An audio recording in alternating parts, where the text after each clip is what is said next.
नमस्कार। आकाशवाणी से प्रस्तुत है समाचार संध्या।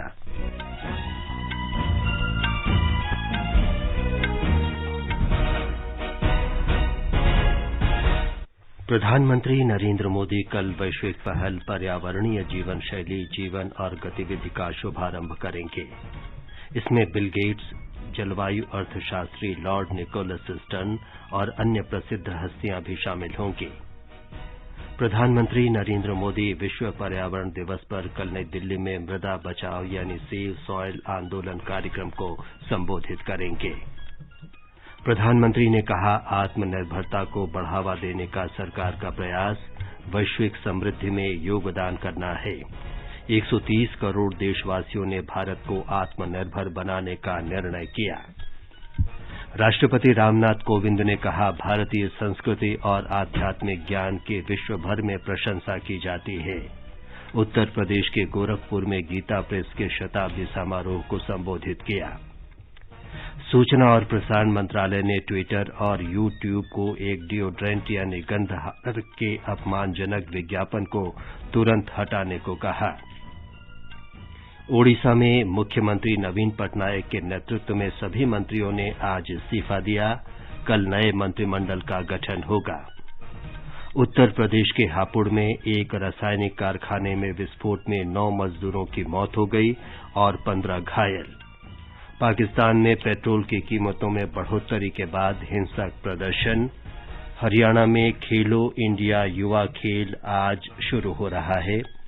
अजरबैजान में विश्व कप निशानेबाजी में स्वप्निल कुसाले और आशी चौकसी ने 50 मीटर राइफल 3 पोजीशन में मिक्स्ड टीम स्पर्धा का स्वर्ण पदक जीता और पोलैंड की ईगा श्वांतेक ने फ्रेंच ओपन टेनिस में महिला सिंगल्स का खिताब जीता। समाचार संध्या में जागृति शर्मा के साथ मैं विमलेंदु पांडे। प्रधानमंत्री कल शाम वैश्विक पहल पर्यावरणीय जीवन शैली, जीवन और गतिविधि का वीडियो कॉन्फ्रेंस के माध्यम से शुभारंभ करेंगे। इस पहल के जरिए दुनिया भर में व्यक्तियों, समुदायों और संगठनों को पर्यावरण के प्रति जागरूक जीवन शैली अपनाने के लिए प्रेरित किया जाएगा। इसमें शिक्षाविदों, विश्वविद्यालयों और शोध संस्थानों से विचारों और सुझावों को आमंत्रित करते हुए life global call for papers की शुरुआत की जाएगी। प्रधानमंत्री कार्यक्रम में मुख्य भाषण देंगे। इसमें bill and Melinda Gates foundation के सह अध्यक्ष बिल गेट्स, जलवायु अर्थशास्त्री लॉर्ड निकोलस स्टर्न और अन्य प्रसिद्ध हस्तियां भी शामिल होंगी। पिछले साल ग्लासगो में संयुक्त राष्ट्र जलवायु परिवर्तन सम्मेलन COP26 के दौरान प्रधानमंत्री मोदी ने लाइफ का विचार पेश किया था। ये विचार पर्यावरण के अनुकूल जीवन शैली को बढ़ावा देता है, जो विनाशकारी उपभोग के बजाय जागरूक रहते हुए उपयोग करने पर केंद्रित है। प्रधानमंत्री नरेंद्र मोदी विश्व पर्यावरण दिवस पर कल सुबह विज्ञान भवन में मृदा बचाओ आंदोलन पर कार्यक्रम को संबोधित करेंगे। ये एक वैश्विक आंदोलन है जिसका उद्देश्य मिट्टी की गुणवत्ता के प्रति जागरूकता बढ़ाना और उसके सुधार के लिए लोगों को जागरूक करना है।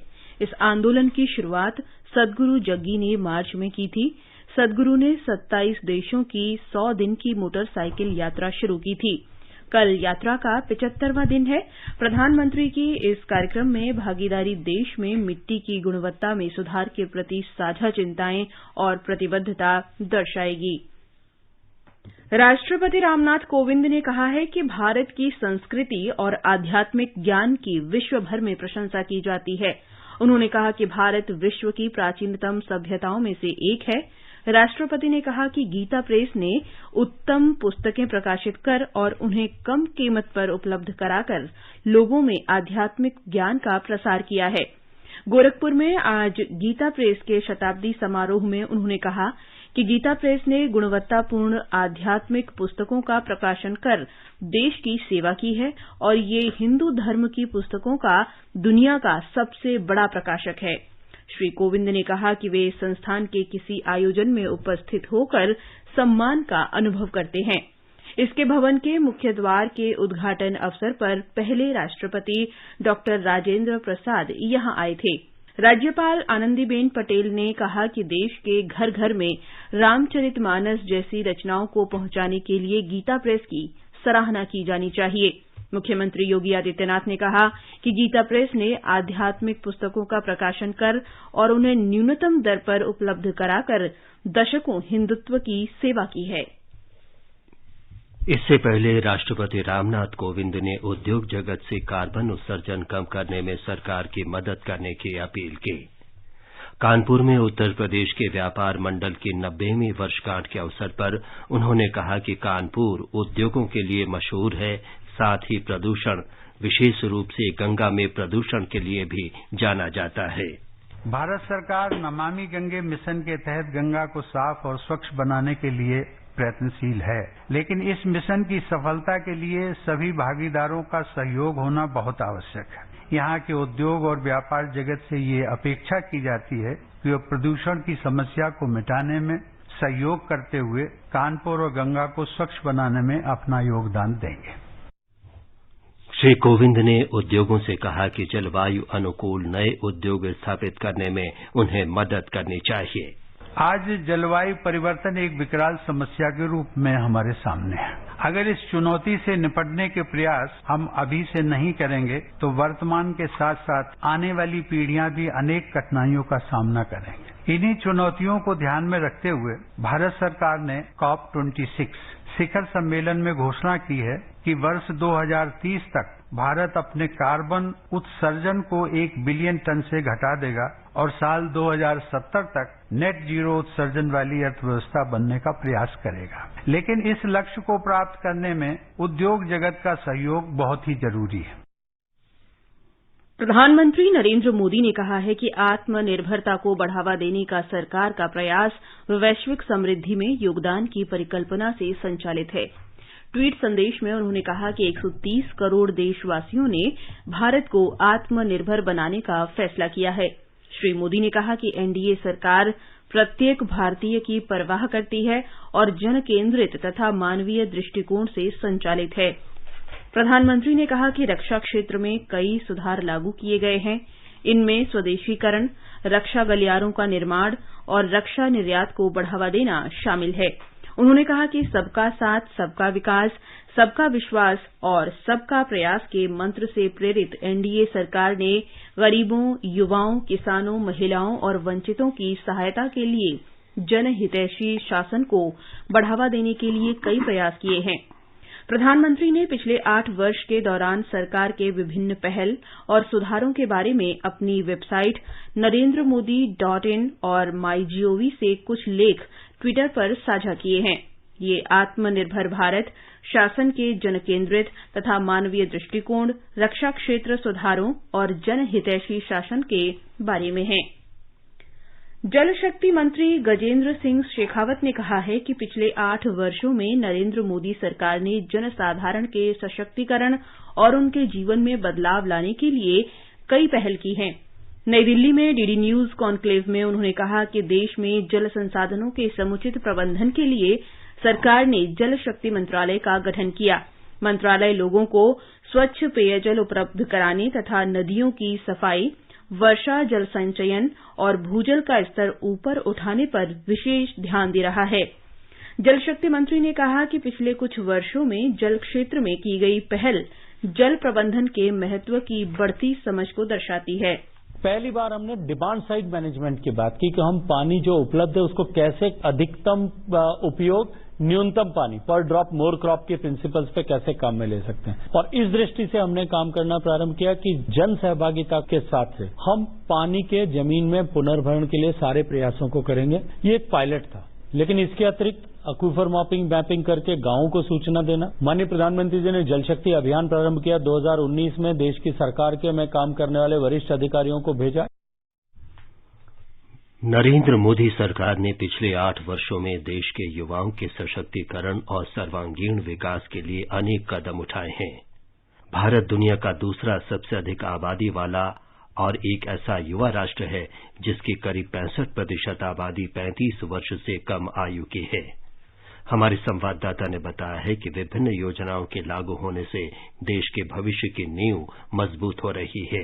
देश में स्टार्टअप को बढ़ावा देने के उद्देश्य से केंद्र सरकार ने 16 जनवरी 2016 को स्टार्टअप इंडिया की शुरुआत की। स्टार्टअप इंडिया पहल ने पूरे देश में उद्यमशीलता की भावना को जगाया है और इसमें काफी प्रगति देखने को मिली है। यह आर्थिक विकास को गति देने और बड़े पैमाने पर रोजगार के अवसर पैदा करने में मदद करेगा। देश में अभी 68,000 से अधिक स्टार्टअप हैं और इससे अब तक 6 लाख से अधिक लोगों को रोजगार मिला है। यह स्टार्टअप इंडिया की सफलता ही है कि देश में यूनिकॉर्न की संख्या 100 के आंकड़े को पार कर गई है। एक यूनिकॉर्न यानी कम से कम 7,500 करोड़ रुपए का एक स्टार्टअप। आकाशवाणी पर प्रसारित होने वाले मन की बात कार्यक्रम में अपने विचार साझा करते हुए पिछले महीने प्रधानमंत्री नरेंद्र मोदी ने कहा कि कुल यूनिकॉर्न का मूल्य 25 लाख करोड़ रुपए से अधिक है, जो हर भारतीय के लिए गर्व की बात है। इंडियन यूनिकॉर्न्स का average annual growth rate USA, UK और अन्य कई देशों से भी ज्यादा है। हमारे यूनिकॉर्न्स डाइवर्सिफाइंग है। ये e commerce, fintech, edtech, biotech जैसे कई क्षेत्रों में काम कर रहे हैं। स्टार्टअप्स की दुनिया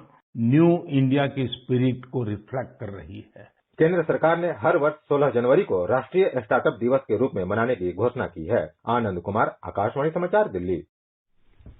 रसायन और उर्वरक मंत्री मनसुख मांडविया ने कहा है कि प्रधानमंत्री नरेंद्र मोदी का आत्मनिर्भर भारत का दृष्टिकोण केवल देश की आवश्यकताएं पूरी करने के लिए ही नहीं, बल्कि वैश्विक समुदाय की जरूरतें आवश्यकतानुसार पूरी करने के लिए भी है। बिहार में हाजीपुर में राष्ट्रीय औषध निर्माण शैक्षणिक और शोध संस्थान में एक कार्यक्रम में उन्होंने कहा कि रसायन और पेट्रो रसायन उद्योग घरेलू मांग की पूर्ति के साथ ही वैश्विक समुदाय को भी निर्यात कर रहा है। स्वास्थ्य मंत्री ने कहा कि इन संस्थानों को घरेलू मांग के अनुसार शोध पर ध्यान देना चाहिए और 5 वर्ष के लिए एक रोड मैप तैयार करना चाहिए। महिला और बाल विकास मंत्रालय की उप क्षेत्रीय बैठक आज रायपुर में आयोजित की गई। बैठक की अध्यक्षता केंद्रीय महिला और बाल विकास मंत्री स्मृति ईरानी ने की। श्रीमती ईरानी ने कहा कि देश को न केवल मौजूदा पीढ़ी बल्कि भावी पीढ़ी की भी चिंता है। श्रीमती ईरानी ने कहा कि प्रधानमंत्री नरेंद्र मोदी की पहल पर सभी आंगनबाड़ियों में माताओं और बच्चों के पोषण स्तर से संबंधित जानकारी के संकलन के लिए मोबाइल आधारित मॉनिटरिंग डिवाइस की सुविधा उपलब्ध कराई गई है। देश में 2.5 करोड़ बहनों के बैंक के खाते में प्रधानमंत्री मातृ वंदना योजना के तहत 10,000 करोड़ से ज्यादा की राशि दी गई, ताकि जब महिला गर्भ धारण करती है तो वो महिला जिस दिन काम से या अपने व्यवसाय से छुट्टी लेकर वैक्सीनेशन के लिए जाए या डॉक्टर के चेकअप के लिए जाए तो उस महिला को प्रोत्साहित करने के लिए ये राशि उसके बैंक के खाते में दी जाती है। आज ये 2.5 करोड़ महिलाएं देश में इस बात का ये प्रमाण है कि राष्ट्र मात्र आज उस महिला की चिंता नहीं करती, बल्कि आने वाला भविष्य उस संतान की चिंता भी राष्ट्र हित में राष्ट्र की सरकार करती है। ये समाचार हमारी वेबसाइट newsonair.com/hindi और हमारे mobile app news on AIR पर भी उपलब्ध हैं। कंपटीशन की अगर आप कर रहे हैं तैयारी, तो उनके लिए ऑल इंडिया रेडियो पर हम लाए हैं अभ्यास, एक ऐसा कार्यक्रम जिसमें आप पूछेंगे सवाल व्हाट्सएप नंबर 9289094044 पर, या फिर ईमेल करेंगे abhyas.airnews@gmail.com पर, और हमारे विशेषज्ञ देंगे इसका जवाब। आपका अभ्यास हमारा प्रयास। बनना चाहते हैं देश की शान, भरना चाहते हैं एक ऊंची उड़ान, तो शामिल हो जाइए भारतीय वायुसेना में और करिए देश की रक्षा। भारतीय वायुसेना आयोजित कर रहे हैं FCAT एग्जाम, जिसमें शामिल होकर आप भी बन सकते हैं देश का गौरव। आज ही लॉग इन कीजिए careerindianairforce.cdac.in। पंजीकरण का समय 1 से 30 जून। समाचार संध्या में आपका फिर स्वागत है और आगे बढ़ने से पहले मुख्य समाचारों पर एक नजर। प्रधानमंत्री नरेंद्र मोदी कल वैश्विक पहल पर्यावरणीय जीवन शैली, जीवन और गतिविधि का शुभारंभ करेंगे। इसमें बिल गेट्स, जलवायु अर्थशास्त्री लॉर्ड निकोलस स्टर्न और अन्य प्रसिद्ध हस्तियां भी शामिल होंगी। प्रधानमंत्री नरेंद्र मोदी विश्व पर्यावरण दिवस पर कल नई दिल्ली में मृदा बचाओ यानी सेव सॉइल आंदोलन कार्यक्रम को संबोधित करेंगे। प्रधानमंत्री ने कहा, आत्मनिर्भरता को बढ़ावा देने का सरकार का प्रयास वैश्विक समृद्धि में योगदान करना है। 130 करोड़ देशवासियों ने भारत को आत्मनिर्भर बनाने का निर्णय किया है। राष्ट्रपति रामनाथ कोविंद ने कहा, भारतीय संस्कृति और आध्यात्मिक ज्ञान की विश्व भर में प्रशंसा की जाती है। उत्तर प्रदेश के गोरखपुर में गीता प्रेस के शताब्दी समारोह को संबोधित किया। सूचना और प्रसारण मंत्रालय ने ट्विटर और यूट्यूब को एक डिओड्रेंट यानी गंधहारक के अपमानजनक विज्ञापन को तुरंत हटाने को कहा। ओडिशा में मुख्यमंत्री नवीन पटनायक के नेतृत्व में सभी मंत्रियों ने आज इस्तीफा दिया। कल नए मंत्रिमंडल का गठन होगा। उत्तर प्रदेश के हापुड़ में एक रासायनिक कारखाने में हुए विस्फोट में 9 मजदूरों की मौत और 15 घायल। पाकिस्तान में पेट्रोल की कीमतों में बढ़ोतरी के बाद हिंसक प्रदर्शन। हरियाणा में खेलो इंडिया युवा खेल आज से शुरू हो रहे हैं। अजरबैजान में विश्व कप निशानेबाजी में स्वप्निल कुसाले और आशी चौकसी ने 50 मीटर राइफल 3 पोजीशन में मिक्स्ड टीम स्पर्धा का स्वर्ण पदक जीता और पोलैंड की ईगा स्वांतेक ने फ्रेंच ओपन टेनिस में महिला सिंगल्स खिताब जीता। सूचना और प्रसारण मंत्रालय ने ट्विटर और यूट्यूब को सोशल मीडिया प्लेटफॉर्म पर प्रसारित डिओड्रेंट यानी गंधहारक के अपमानजनक विज्ञापन को तुरंत हटाने को कहा है। मंत्रालय ने कहा है कि ये विज्ञापन महिलाओं के प्रति नैतिकता की दृष्टि से उपयुक्त नहीं है। इससे सूचना प्रौद्योगिकी नियमों का उल्लंघन होता है। मंत्रालय के निर्देश पर टेलीविजन चैनलों ने भी इस विज्ञापन को हटा लिया है। मुंबई अंतर्राष्ट्रीय फिल्म समारोह आज शाम एक भव्य समारोह के साथ समाप्त हो गया। केंद्रीय सूचना और प्रसारण मंत्री डॉक्टर एल मुरुगन ने कहा कि पिछले 7 दिनों में 100 लघु और गैर फीचर फिल्मों का प्रदर्शन किया गया। उन्होंने कहा कि डॉक्यूमेंट्री फिल्म में काम करने वाला हर शख्स सुपरस्टार होता है। लघु फिल्में कम समय में बड़ा संदेश देती हैं। उत्तर प्रदेश में आज हापुड़ जिले में एक रासायनिक कारखाने में हुए विस्फोट में 9 लोगों की मौत हो गई और 15 घायल हो गए।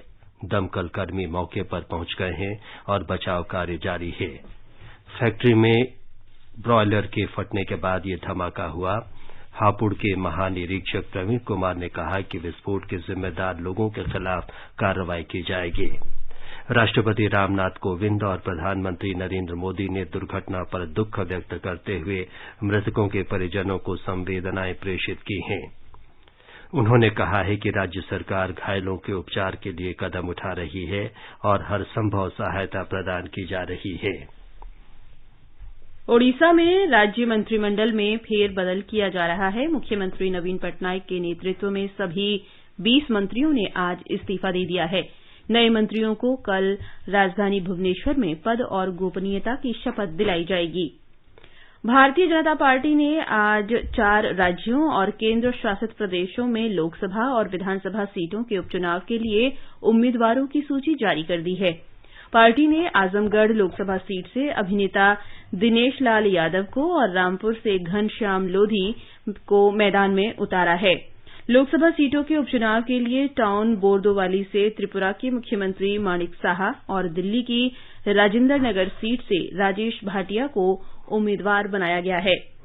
उधर पंजाब में कांग्रेस के कई जाने माने नेता भारतीय जनता पार्टी में शामिल हो गए हैं। इसमें राजकुमार वेरका, बलवीर सिंह सिद्धू, कांग्रेस नेता गुरप्रीत सिंह कांगड़, केवल ढिल्लों और अमरीक ढिल्लों शामिल हैं। शिरोमणि अकाली दल के पूर्व नेता स्वरूप चंद सिंगला के अलावा मोहाली निगम के महापौर अमरजीत सिंह सिद्धू भी भाजपा में शामिल हो गए हैं। पंजाबी गायक सिद्धू मूसेवाला हत्या के मामले में उसके माता पिता ने आज चंडीगढ़ में गृहमंत्री अमित शाह से मुलाकात कर केंद्रीय एजेंसी से जांच कराने की मांग की है। श्री शाह ने उन्हें पूर्ण समर्थन का आश्वासन दिया। विभिन्न देशों के दूतावास प्रमुखों ने आज नई दिल्ली में भारतीय जनता पार्टी के अध्यक्ष जगत प्रकाश नड्डा से मुलाकात की। ये भेंटवार्ता पार्टी के राष्ट्रीय अध्यक्ष द्वारा शुरू किए गए भाजपा को जानिए कार्यक्रम के तहत हुई। आजादी के अमृत महोत्सव के अंतर्गत आइए अब सुनते हैं आकाशवाणी की विशेष प्रस्तुति आजादी का सफर। आजादी का अमृत महोत्सव।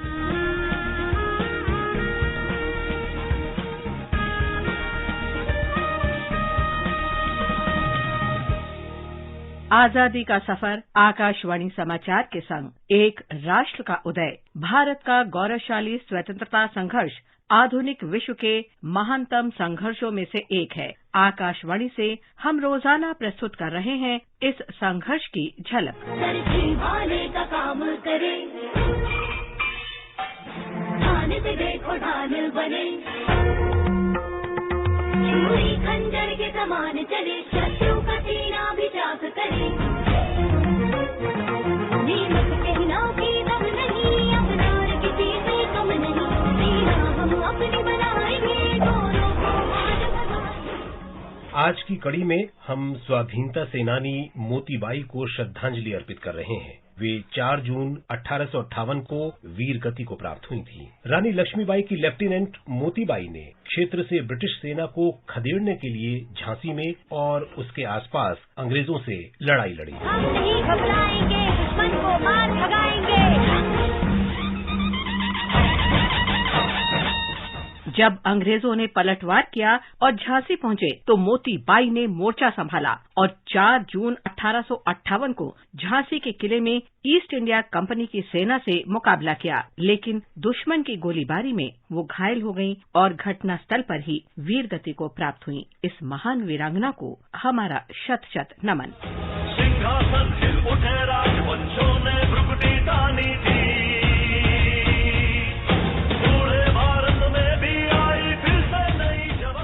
आज हम रानी लक्ष्मीबाई की सेना में घुड़सवार टुकड़ी के कमांडर खुदा बख्श को भी याद कर रहे हैं। उन्होंने भारत के प्रथम स्वतंत्रता संग्राम के दौरान अंग्रेजों से लड़ाई के लिए स्वतंत्रता सेनानियों को संगठित करने और निर्देशित करने में महत्वपूर्ण भूमिका निभाई थी। खुदा बख्श ने झांसी के किले में ब्रिटिश सेना के आक्रमण का पूरे उत्साह के साथ प्रतिकार किया। 4 जून 1858 को अंग्रेजी सेना के साथ युद्ध में वे वीर गति को प्राप्त हुए। भारत माँ के इस महान सपूत को हमारा नमन।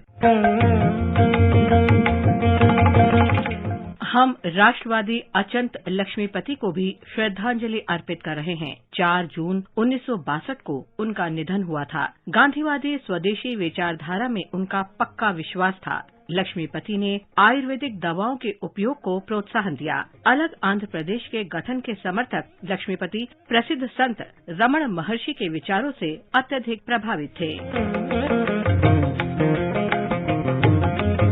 लक्ष्मीपति का जन्म 3 मार्च 1880 को आंध्र प्रदेश के गोदावरी जिले में हुआ था। उन्होंने 1909 में मद्रास मेडिकल कॉलेज से मेडिकल में उपाधि ली। वे वेदों, पुराणों और आयुर्वेद के गहन अध्ययन के उपरांत आयुर्वेद से प्रेरित हुए। लक्ष्मीपति उस समय के प्रसिद्ध वैद्य रत्न पंडित गोपालाचार्य लू के शिष्य बन गए। उन्होंने पूरा जीवन आयुर्वेद को प्रोत्साहन देने के लिए समर्पित कर दिया। वे मद्रास आयुर्वेदिक कॉलेज और त्रिवेंद्रम आयुर्वेदिक कॉलेज के प्राचार्य रहे। प्रसिद्ध आरोग्य आश्रम और अवधि की आंध्र आयुर्वेदिक फार्मेसी की स्थापना का श्रेय भी लक्ष्मीपति को ही जाता है। ब्रिटिश शासन के दौरान आरोग्य आश्रम के निर्माण के लिए मद्रास सरकार ने इस शर्त पर वित्तीय सहायता स्वीकार की कि लक्ष्मीपति ब्रिटिश सरकार के प्रति निष्ठावान बने रहने का आश्वासन देंगे, लेकिन लक्ष्मीपति ने ऐसा आश्वासन देने से मना कर दिया और सरकार ने सहायता का प्रस्ताव वापस ले लिया।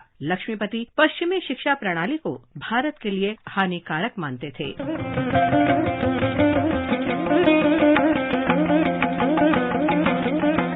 लक्ष्मीपति को न केवल आयुर्वेदिक दवा के प्रभावी होने पर बल्कि आयुर्वेद की विचारधारा और उसकी आध्यात्मिकता पर भी पूरा विश्वास और भरोसा था। उन्होंने आयुर्वेद को सामान्य मनुष्यों तक पहुंचाने का प्रयास किया और अनेक पुस्तकें प्रकाशित की। उन्होंने आरोग्य यात्राओं, फिल्मों के प्रदर्शन, कठपुतली के खेल और आरोग्य गीत गाकर आयुर्वेद को लोकप्रिय बनाया। लक्ष्मीपति ने रोगों का उपचार करने के बजाय लोगों के स्वास्थ्य के संरक्षण पर बल दिया। हम स्वतंत्रता सेनानी सरदार अली को भी स्मरण कर रहे हैं। उनका जन्म 4 जून 1830 को राजस्थान के कोटा में हुआ था। सरदार अली कोटा स्टेट आर्मी के नारायण पलटन में सहायक थे। उन्होंने 1857 में अंग्रेजों और ब्रिटिश समर्थक कोटा शासक महाराव के विरोध में कोटा स्टेट आर्मी का साथ दिया। वे 15 अक्टूबर 1857 को कोटा के पॉलिटिकल एजेंसी हाउस पर हमले में भी शामिल थे, जहां political agent captain C.E. Button और उसके 2 बेटे मारे गए थे। अली नवंबर 1857 में कोटा के किले पर हमले में भी शामिल थे। कोटा शासक की सेना से लड़ाई के दौरान सरदार अली वीर गति को प्राप्त हुए। मातृभूमि के महान सपूत को नमन। इसके साथ ही आजादी का सफर आकाशवाणी समाचार के संग की ये कड़ी संपन्न होती है। कल फिर मिलेंगे नई कड़ी के साथ।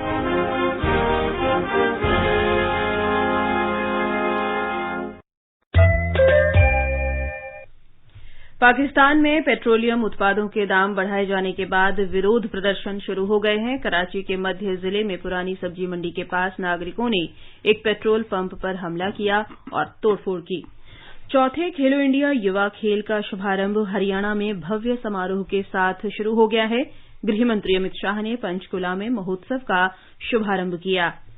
13 जून तक चलने वाले इन खेलों में लगभग 8,500 खिलाड़ी भाग ले रहे हैं। स्वप्निल कुसाले और आशी चौकसी ने अजरबैजान में आयोजित ISSF विश्व कप निशानेबाजी की 50 मीटर राइफल 3 पोजीशन के मिक्स्ड टीम स्पर्धा का स्वर्ण पदक जीत लिया है। भारत पदक तालिका में कोरिया के बाद दूसरे स्थान पर है। पोलैंड की ईगा स्वांतेक ने फ्रेंच ओपन टेनिस में महिला सिंगल्स का खिताब जीत लिया है। फाइनल में ईगा ने अमेरिका की कोको गॉफ को 6-1, 6-3 से हरा दिया। ईगा ने इससे पहले 2020 में फ्रेंच ओपन का खिताब अपने नाम किया था। पुरुष सिंगल्स में राफेल नडाल और कैस्पर रूड के बीच कल खिताबी मुकाबला होगा। अब एक नजर कल के मौसम पूर्वानुमान पर। दिल्ली में दिन में तेज हवाएं चलेंगी। मुंबई, चेन्नई और कोलकाता में आंशिक रूप से बादल छाए रहेंगे। श्रीनगर और जम्मू में आसमान साफ रहेगा। लेह और गिलगित में आंशिक रूप से बादल छाए रहने का अनुमान है। मुजफ्फराबाद में आसमान साफ रहेगा। शाम को आंशिक रूप से बादल छाए रह सकते हैं। अंत में मुख्य समाचार एक बार फिर। प्रधानमंत्री नरेंद्र मोदी कल वैश्विक पहल पर्यावरणीय जीवन शैली, जीवन और गतिविधि का शुभारंभ करेंगे। प्रधानमंत्री नरेंद्र मोदी विश्व पर्यावरण दिवस पर कल नई दिल्ली में मृदा बचाओ यानी सेव सॉइल आंदोलन कार्यक्रम को संबोधित करेंगे। प्रधानमंत्री ने कहा, आत्मनिर्भरता को बढ़ावा देने का सरकार का प्रयास वैश्विक समृद्धि में योगदान करना है। 130 करोड़ देशवासियों ने भारत को आत्मनिर्भर बनाने का निर्णय किया। राष्ट्रपति रामनाथ कोविंद ने कहा, भारतीय संस्कृति और आध्यात्मिक ज्ञान के विश्व भर में प्रशंसा की जाती है। सूचना और प्रसारण मंत्रालय ने ट्विटर और यूट्यूब को एक डिओड्रेंट यानी गंधहारक के अपमानजनक विज्ञापन को तुरंत हटाने को कहा। ओडिशा में मुख्यमंत्री नवीन पटनायक के नेतृत्व में सभी मंत्रियों ने आज इस्तीफा दिया। कल नए मंत्रिमंडल का गठन होगा। उत्तर प्रदेश के हापुड़ में एक रासायनिक कारखाने में विस्फोट में 9 मजदूरों की मौत हो गई और 15 घायल। पाकिस्तान में पेट्रोल की कीमतों में बढ़ोतरी के बाद हिंसक प्रदर्शन। हरियाणा में खेलो इंडिया युवा खेल आज से शुरू। अजरबैजान में विश्व कप निशानेबाजी में स्वप्निल कुसाले और आशी चौकसी ने 50 मीटर राइफल 3 पोजीशन में मिक्स्ड टीम स्पर्धा का स्वर्ण पदक जीता। और पोलैंड की ईगा श्वांतेक ने फ्रेंच ओपन टेनिस में महिला सिंगल्स का खिताब हासिल किया। इसके साथ ही समाचार संध्या का ये अंक समाप्त हुआ। नमस्कार।